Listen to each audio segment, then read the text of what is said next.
पनवेल महानगरपालिका सार्वत्रिक निवडणुकीच्या रणधुमाळीने आता वेग घेतला असून उमेदवारी अर्जाच्या छाननीची प्रक्रिया यशस्वीरित्या पूर्ण झाली आहे. महापालिकेच्या एकूण 78 जागांसाठी दाखल झालेल्या 400 नामनिर्देशन पत्रांपैकी 343 अर्ज वैध ठरले असून 57 अर्ज विविध तांत्रिक कारणांमुळे अवैध ठरवण्यात आले आहेत. बुधवारी रात्री उशिरापर्यंत चाललेल्या या प्रक्रियेनंतर गुरुवारी सकाळी निवडणूक विभागाने वैध उमेदवारांची अधिकृत यादी प्रसिद्ध केली.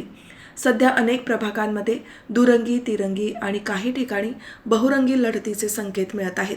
मात्र आज उमेदवारी अर्ज माघार घेण्याची शेवटची मुदत असल्याने राजकीय वर्तुळाचे लक्ष या प्रक्रियेकडे लागले आहे. आज दुपारी 3 वाजेनंतरच पनवेलमधील निवडणुकांचे प्रत्यक्ष आणि स्पष्ट चित्र समोर येणार असून त्यानंतरच प्रचाराचा खरा धुरळा उडणार आहे. दरम्यान या निवडणुकीत प्रभाग क्रमांक 18 मधून भारतीय जनता पक्षाचे उमेदवार नितीन जयराम पाटील यांची बिनविरोध निवड झाली आहे.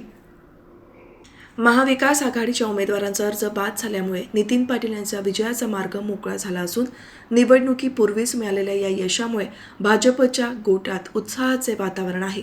तर दुसरीकडे महाविकास आघाडीला हा मोठा धक्का मानला जात आहे.